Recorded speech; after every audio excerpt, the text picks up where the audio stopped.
जय हिंद फ्रेंड्स, आप सभी का स्वागत है आपके अपने YouTube channel Pramod sir Varanasi में। फ्रेंड्स, आज की इस वीडियो में हम लोग कवर करने वाले हैं PYQ क्वेश्चन कवर कर रहे हैं यूपी ट्रिपल एस से के जितने भी प्रश्न पूछे गए हैं और अन्य एग्जामों जो भी प्रश्न पूछे गए उसको हम कवर कर रहे हैं। और आज का डे नंबर 6 है। इसके पहले 5 पार्ट आ चुके हैं और इसके बाद 3-4 वीडियो और आएगी और इसी के साथ आपका जो इंपॉर्टेंट PYQ क्वेश्चन है समाप्त हो जाएगा। और जितना भी हमने PYQ क्वेश्चन करवाया है सभी का PDF हमने टेलीग्राम पर दे दिया है और इसका प्लेलिस्ट जो टॉप 20 के नाम से सीरीज थी उसी में यह वीडियो ऐड होती चली जा रही है। ठीक है, तो आज का डे नंबर 6 है। वीडियो के एंड तक आप लोग बने रहिएगा। रियल टेस्ट मान के आप सॉल्व करिएगा कितने क्वेश्चन आपके सही हो रहे हैं और कितने क्वेश्चन आपके सही नहीं हुए हैं, तो आप लोग कमेंट करके बता दीजिएगा। चलिए स्टार्ट करते हैं वीडियो को। हम लोग यहाँ पर सबसे पहले क्वेश्चन की तरफ मूव करते हैं। सबसे पहले कंप्यूटर को सॉल्व करेंगे। सबसे पहला क्वेश्चन है, बुकमार्क का प्रयोग MS वर्ड में किया जाता है, किसके लिए किया जाता है? बुकमार्क का प्रयोग MS वर्ड में किसके लिए किया जाता है? यहाँ पर 4 ऑप्शन दिए गए हैं। चारों ऑप्शन में से आपको जो ऑप्शन सही लगता है आप लोग वीडियो को पॉज करके कमेंट बॉक्स में या अपनी रफ कॉपी लेकर उस पर आप बताते रहिए कितने, लास्ट में आप बता दीजिए कितने क्वेश्चन सही हुए। तो देखिए यहाँ पर बुकमार्क का जो प्रयोग होता है भविष्य में उल्लेख के लिए, डॉक्यूमेंट में एक विशिष्ट स्थान या टेक्स्ट की पहचान करने के लिए बुकमार्क का प्रयोग MS वर्ड में किया जाता है। यानी सही उत्तर ऑप्शन नंबर डी होगा। भविष्य में उल्लेख के लिए, डॉक्यूमेंट में एक विशिष्ट स्थान या टेक्स्ट की पहचान करने के लिए MS वर्ड में बुकमार्क का प्रयोग किया जाता है। ऑप्शन नंबर डी बिल्कुल सही हो जाएगा। नेक्स्ट क्वेश्चन की तरफ मूव करते हैं। अगला क्वेश्चन है MS वर्ड के क्वेश्चन था। ठीक है, आगे क्वेश्चन है, माउस डिस्प्ले साउंड नेटवर्क और कीबोर्ड की सेटिंग्स को माइक्रोसॉफ्ट विंडोज के किस सेक्शन में बदला जा सकता है?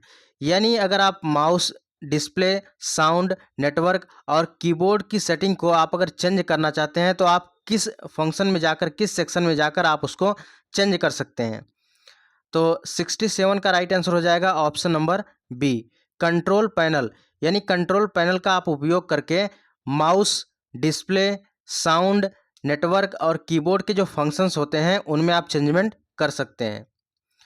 राइट आंसर हो जाएगा option number B. Next question है, excel sheets word processor, web processor किस प्रकार के उदाहरण हैं? यानी एक्सेल सीट्स वर्ड प्रोसेसर और वेब प्रोसेसर किसके उदाहरण हैं? ये सभी एप्लीकेशन प्रोग्राम के उदाहरण हैं। 68 का सही उत्तर ऑप्शन नंबर बी होगा, एप्लीकेशन प्रोग्राम। अगले क्वेश्चन की तरफ चलते हैं। अगला क्वेश्चन है, भारत की पहली, ठीक है, भारत के पहले स्वदेशी रूप से विकसित ऐप स्टोर की पहचान करें जो विभिन्न डोमेन और सार्वजनिक सेवाओं की श्रेणियों में 965 से अधिक लाइन ऐप होस्ट करता है।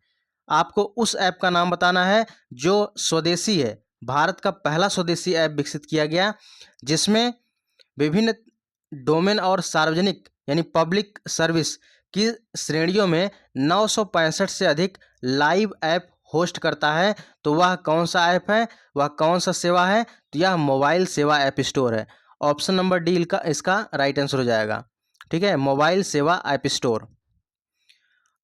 अगले क्वेश्चन की तरफ चलते हैं। अगला क्वेश्चन है, जब आप नई एक्सेल वर्कबुक खोलते हैं, जब आप नई एक्सेल वर्कबुक खोलते हैं तो खोलने के समय डिफ़ॉल्ट रूप से कितनी वर्कशीट होती है? तो यहाँ पर कितनी वर्कशीट होती है? 3 वर्कशीट होती है। यानी जब MS एक्सेल आप ओपन करते हैं, ठीक है, MS एक्सेल वर्कबुक खोलते हैं तो बाय डिफ़ॉल्ट रूप से 3 वर्कशीट आपको देखने को मिलती है। यानी सीट नंबर 1, सीट S2, ठीक है, S3, इस प्रकार आपको देखने को मिलेगा। तो ऑप्शन नंबर बी हो जाएगा 3। अगले क्वेश्चन की तरफ चलते हैं। अगला क्वेश्चन है, निम्नलिखित में से कौन सी साइटें सोशल नेटवर्किंग के उदाहरण हैं? सोशल नेटवर्किंग के उदाहरण कौन से हैं? तो यहाँ पर लिंक्डइन हो जाएगा, पिंटरेस्ट हो जाएगा और इंस्टाग्राम।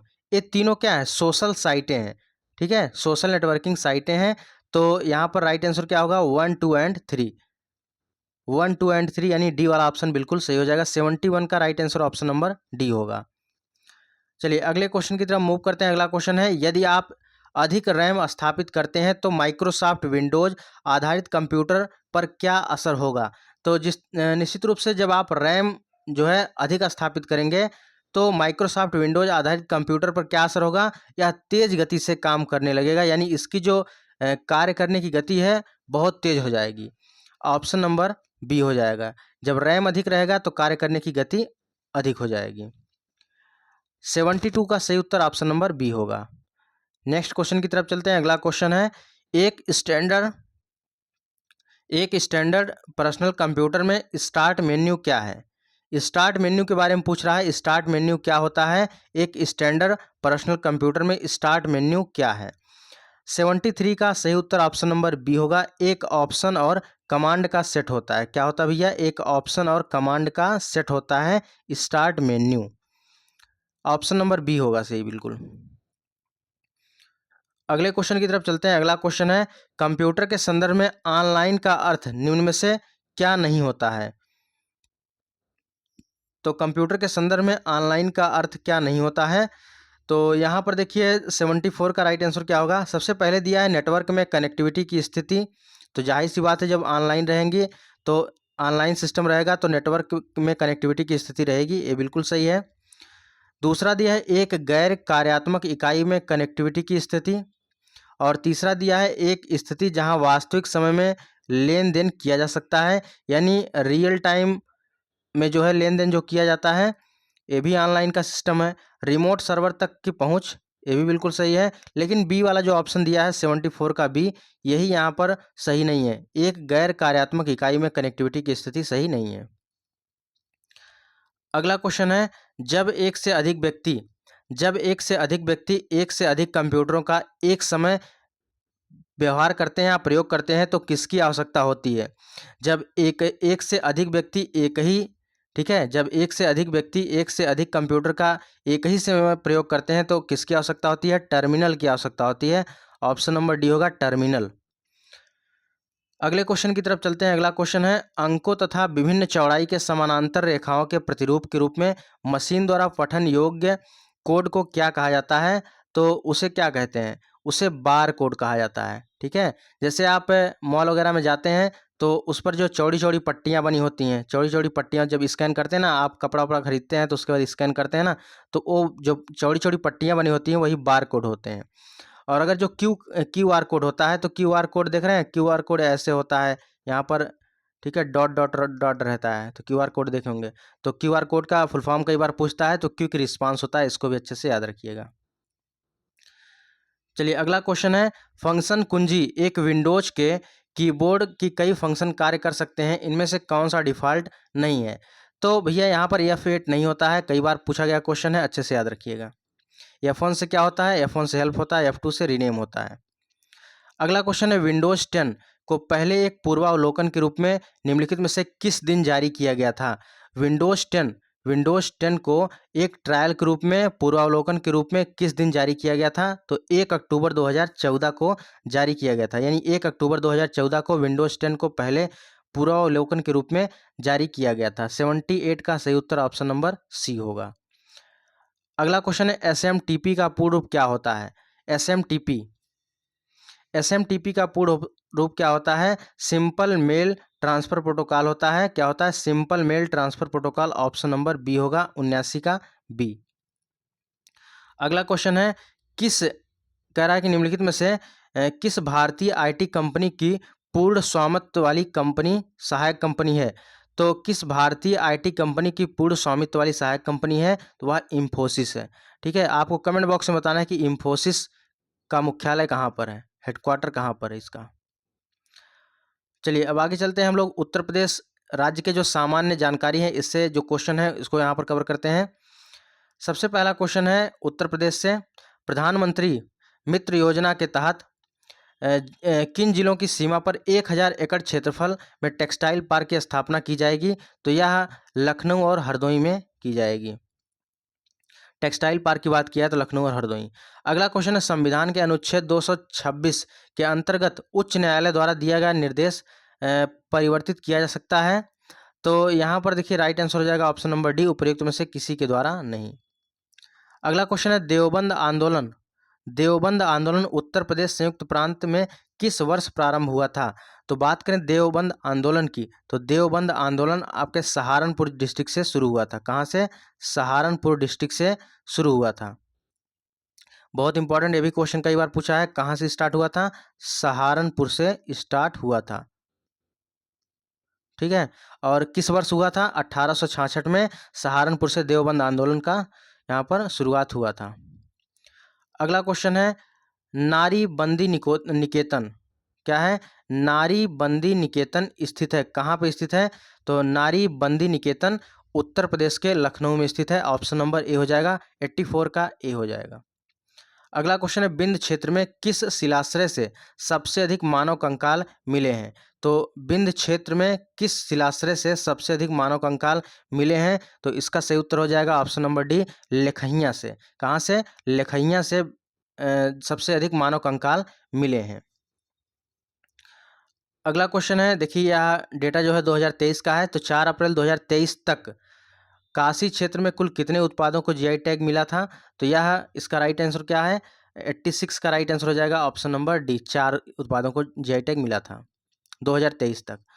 अगला क्वेश्चन, उत्तर प्रदेश प्रौद्योगिकी विकास निगम स्थापित है। तो उत्तर प्रदेश प्रौद्योगिकी विकास निगम कहाँ स्थापित है? कानपुर में स्थापित है। अच्छे से याद रखिएगा, बहुत इंपॉर्टेंट, बार बार यह क्वेश्चन मिलता है। अगला क्वेश्चन है, उत्तर प्रदेश में रेलवे कोच फैक्ट्री स्थापित की गई है, कहाँ पर स्थापित की गई है? रेलवे कोच फैक्ट्री रायबरेली में स्थापित की गई है। ऑप्शन नंबर ए हो जाएगा बिल्कुल सही। नेक्स्ट वन है, प्रथम दीनदयाल हस्तकला संकुल व्यापार सुविधा केंद्र कहाँ पर है? तो वाराणसी में है। Right answer option number B होगा। जो लोग वाराणसी से हैं वो लोग जरूर यहाँ पर गए होंगे। अगले क्वेश्चन की तरफ चलते हैं। अगला क्वेश्चन है, कल्प योजना संबंधित है। तो कल्प योजना किससे संबंधित है? यह प्राथमिक शिक्षा से संबंधित है। नेक्स्ट वन है, सबसे भारी प्राकृतिक तत्व कौन सा है? तो सबसे भारी प्राकृतिक तत्व यूरेनियम है। अगला क्वेश्चन है, निम्नलिखित में से कौन सा सही नहीं है? तो यहाँ पर पूर्व मध्यकालीन उत्तर प्रदेश के शहर के नाम दिए हैं और वर्तमान में स्थिति इनकी पूछ रहा है। तो कोल या कोयल नगर किसे कहा जाता है? तो यह अलीगढ़ को कहा जाता है। महोत्सव नगर महोबा को कहा जाता है। महोदय श्री किसको कहा जाता है? कन्नौज को कहा जाता है। लेकिन जेजाक भुक्त किसका नाम है? ये बुंदेलखंड का है। किसका है भैया? बुंदेलखंड का है, कौशाम्बी का नहीं है। तो 92 का सही उत्तर ऑप्शन नंबर डी हो जाएगा। चलिए, इमारती पत्थर का प्रयोग होता है। तो इमारती पत्थर का प्रयोग कहाँ किया जाता है? 93 का सही उत्तर ऑप्शन नंबर ए होगा, भवनों के निर्माण में। भवनों के निर्माण में इमारती पत्थर का प्रयोग किया जाता है। नेक्स्ट वन है, उत्तर प्रदेश का गुरु पूर्णिमा पर्व समर्पित है, किस ऋषि को समर्पित है? मोस्ट इंपॉर्टेंट क्वेश्चन है। यह क्वेश्चन तो भैया आप स्टार बना लीजिए, यह क्वेश्चन बहुत पूछा जाता है। उत्तर प्रदेश का गुरु पूर्णिमा पर्व समर्पित है, यह वेद व्यास को समर्पित है। ऑप्शन नंबर ए होगा, वेद व्यास। नेक्स्ट वन है, उत्तर प्रदेश की उत्तर दक्षिण की चौड़ाई पूछ रहा है। तो उत्तर दक्षिण की चौड़ाई कितनी है? 95 का राइट आंसर क्या हो जाएगा? 95 का ऑप्शन नंबर सी हो जाएगा, 240 किलोमीटर हो जाएगा। अगले क्वेश्चन की तरफ चलते हैं। अगला क्वेश्चन है, निम्नलिखित में से कौन एक पारिस्थितिकी संतुलन बनाए रखने में मदद नहीं करता है? तो भैया वर्षा जल प्रबंधन ये तो मदद करता है। वनारोपण पारिस्थितिकी को संतुलन बनाए रखने में मदद करता है। जैवमंडल भी करता है। लेकिन वनों को काटना, ठीक है, ये थोड़ी ना है। वन काटने से पारिस्थितिक संतुलन बिगड़ जाएगा। तो ऑप्शन नंबर ए हो जाएगा। नेक्स्ट वन है, उत्तर प्रदेश की जनसंख्या अधिक है। तो उत्तर प्रदेश की जनसंख्या किससे अधिक है? 97 का ऑप्शन नंबर बी हो जाएगा। ठीक है, ए एंड सी, यानी क्या बांग्लादेश और पाकिस्तान से अधिक है। अगला क्वेश्चन है, यहाँ पर अगले क्वेश्चन की तरफ चलते हैं। चलिए अगले क्वेश्चन की तरफ चलते हैं। अगला क्वेश्चन है कि उत्तर प्रदेश में शस्य जलवायु क्षेत्रों की संख्या कितनी है? तो उत्तर प्रदेश में शस्य जलवायु क्षेत्रों की संख्या टोटल 9 है। 98 का सही उत्तर ऑप्शन नंबर सी होगा। नेक्स्ट है, उत्तर प्रदेश की प्रमुख फसल कौन सी है? तो यहाँ पर धान, मक्का, गेहूं, गन्ना। तो उत्तर प्रदेश की प्रमुख फसल कौन सी है? 99 का बी हो जाएगा। ठीक है, उत्तर प्रदेश की प्रमुख फसल कौन सी है? यहाँ पर खाद्य फसल यहाँ पर कहता। ठीक है, उत्तर प्रदेश की प्रमुख फसल कौन सी है? गेहूं है। अगला क्वेश्चन है, संगीत शिक्षा हेतु उत्तर प्रदेश में जो पहला संगीत महाविद्यालय स्थापित हुआ था वह है, ठीक है, कौन सा है? भातखंडे हिंदुस्तानी संगीत महाविद्यालय, ऑप्शन नंबर सी हो जाएगा बिल्कुल सही। यहाँ पर देखिए फ्रेंड्स, हम लोग का डे नंबर 6 कंप्लीट हो गया है और इसका देखिए नीचे आपको व्याख्या यहाँ पर आंसर मिल जाएगा, आंसर के नीचे दिया गया है। तो अगर इसका पीडीएफ लेना चाहते हैं, वीडियो के डिस्क्रिप्शन बॉक्स में टेलीग्राम का लिंक दिया गया, टेलीग्राम को ज्वाइन करिए, वहाँ पर इसका पीडीएफ मिल जाएगा। और फ्रेंड्स, एक जरूरी सूचना है कंप्यूटर की ई बुक के रेफरेंस में, अगर आप junior assistant, stenographer, VPO, excel technician, UP triple SC की किसी भी परीक्षा की तैयारी कर रहे हैं तो यह कंप्यूटर की ई बुक बिल्कुल हैंड रिटन नोट्स में तैयार की गई है, बिल्कुल यूपी ट्रिपल एससी की नए पैटर्न पर आधारित है और हर एक चैप्टर को अच्छे से डिजाइन करके पीवाईक्यू क्वेश्चन के साथ इसमें ऐड किया गया है। ठीक है, तो आज ही इस बुक को लेकर अपनी तैयारी स्टार्ट कर दीजिए। बुक लेने का प्रोसेस क्या है, स्क्रीन पर जो नंबर दिया जा रहा है 9793661506, इस पर 100 रुपये पेमेंट करके आप इसी नंबर पर व्हाट्सएप करेंगे। ठीक है, ये व्हाट्सएप नंबर भी है, इसी नंबर पर व्हाट्सएप कर दीजिएंगे तो उसके बाद आपको इसका ई बुक प्रोवाइड हो जाएगा। तो फ्रेंड्स, ये रही आज की वीडियो कैसी लगी कमेंट बॉक्स में जरूर बताएं। चैनल पर अगर पहली बार आए चैनल को जरूर सब्सक्राइब कर लीजिएगा। मिलते हैं नेक्स्ट वीडियो, तब तक के लिए जय हिंद, वंदे मातरम।